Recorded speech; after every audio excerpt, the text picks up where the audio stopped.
अस्सलाम वालेकुम बच्चों, आज हम पढ़ने लगे हैं गैस्ट्राइटिस। ठीक है, तो गैस्ट्राइटिस का अगर डेफिनेशन देखें तो क्या है कि भाई इन्फ्लेमेशन ऑफ गैस्ट्रिक म्यूकोजा। ठीक है, गैस्ट्राइटिस जो है उसकी मेनली हम उसे डिवाइड करते हैं दो टाइप्स में, जो कि है एक्यूट और क्रॉनिक। ठीक है, तो एक्यूट गैस्ट्राइटिस जो है ना,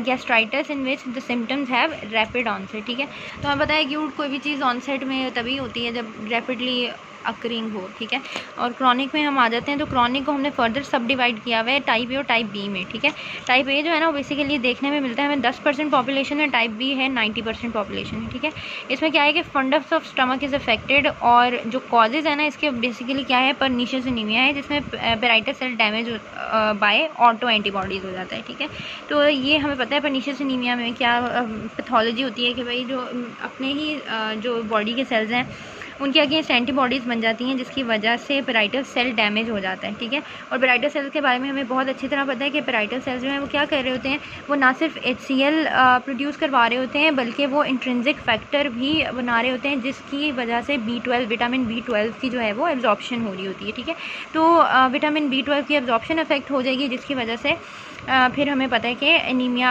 हो रहा होता है, जिसको हम कह रहे होते हैं परनीशियस एनीमिया। ठीक है, अच्छा जी, ये टाइप ए की बात हो गई। टाइप बी की अगर हम बात करें तो उसमें जो है 90% पॉपुलेशन में टाइप बी किस्म का गैस्ट्राइटिस हमें क्रॉनिक वालों में मिल रहा होता है, और जो कॉजेज़ हैं इसके, ये हेलिकोबैक्टर पाइलोराई जो हमारे पास एच पाइलोराई के नाम से हम एक बड़ा कॉमन सा है ना इन्फेक्शन, वो इसका लिए जो है ना वो मोस्टली रिस्पॉन्सिबल होता है। ठीक है, अच्छा अब हम ना एक्यूट वाले के कॉजेज़ देख लेते हैं। ठीक है, एक्यूट वाले में ना कॉजेज़ क्या है कि एनसेड यूज़ हो सकता है। ठीक है, अब हमें पता है कि जो एनसेड का जो यूज़ है वो क्या कर रहा होता है, बेसिकली वो प्रोस्टाग्लैंडिन्स की प्रोडक्शन को ब्लॉक कर रहा होता है। ठीक है, अब प्रोस्टाग्लैंडिन की प्रोडक्शन से क्या होगा कि जो स्टमक के ऊपर एक प्रोटेक्टिव लाइनिंग बना रहे होते हैं प्रोस्टाग्लैंडिन्स, वो डिसरप्ट हो जाएगी, और जिसकी वजह से फिर जो है स्टमक बहुत ज़्यादा प्रॉन हो जाएगा डैमेज को भी, अल्सर फॉर्मेशन के लिए भी, और HCl के जो डेवास्टेटिंग इफ़ेक्ट्स हैं उनके लिए भी स्टमक की जो लाइनिंग है, जो म्यूकोजा है, वो बहुत ज़्यादा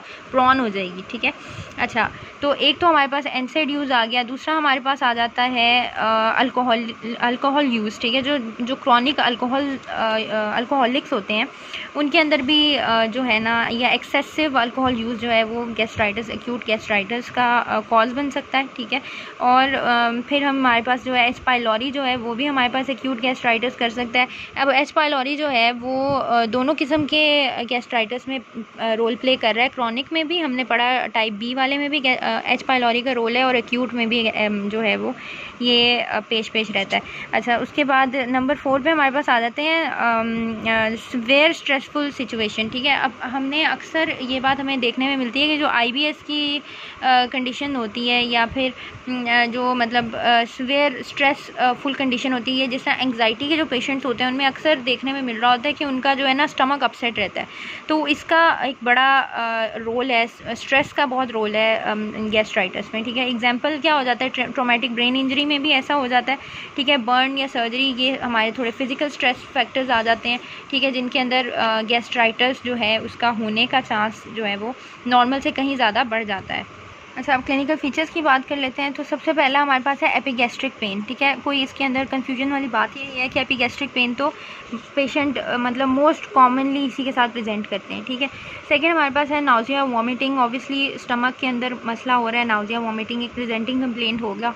उसके बाद मेलिना एक जो है हमारे पास ये हॉलमार्क होता है अपर GIT ब्लीड का। ठीक है, क्यों हमने कहा हॉलमार्क है, तो ये बेसिकली मेलिना है क्या, ये है ब्लैक टैरी स्टूल्स होते हैं विच कंटेन ब्लड।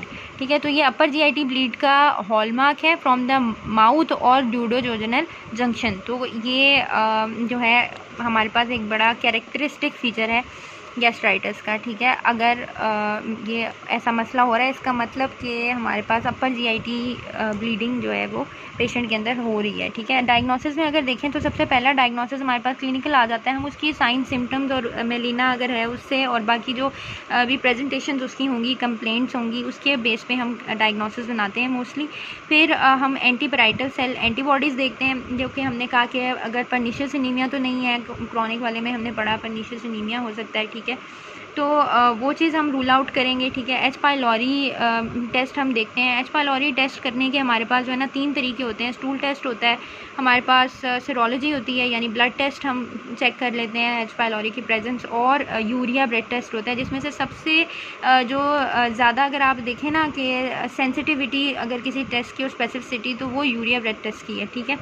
सबसे ज़्यादा बेहतरीन test to diagnose H pylori is urea blood test, ठीक है। यूरिया ब्लड टेस्ट बेसिकली होता कैसे है, इसमें ये यूरिया टैबलेट्स होती हैं, उसको swallow कराते हैं पेशेंट को, ठीक है।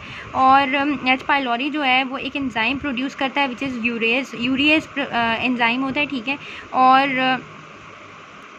और जो है यूरिया को कन्वर्ट कर देता है अमोनिया और कार्बन डाइऑक्साइड में, ठीक है। और जब वो वही बंदा जो है जब वो एक्सेल करता है एयर, तो उसकी ब्रेथ में जो है, अब हमें पता है अमोनिया और कार्बन डाइऑक्साइड दोनों क्या हैं, गैसेस हैं, ठीक है। तो ये दोनों और कार्बन डाइऑक्साइड जितना हायर इन कंसनट्रेशन होगा उसके एक्सेल्ड ब्रेथ में, तो हमारे लिए ये एक जो है डायग्नोसिस होगा एच पाइलोरी की प्रेजेंस का, ठीक है। तो थैंक्स फॉर वॉचिंग।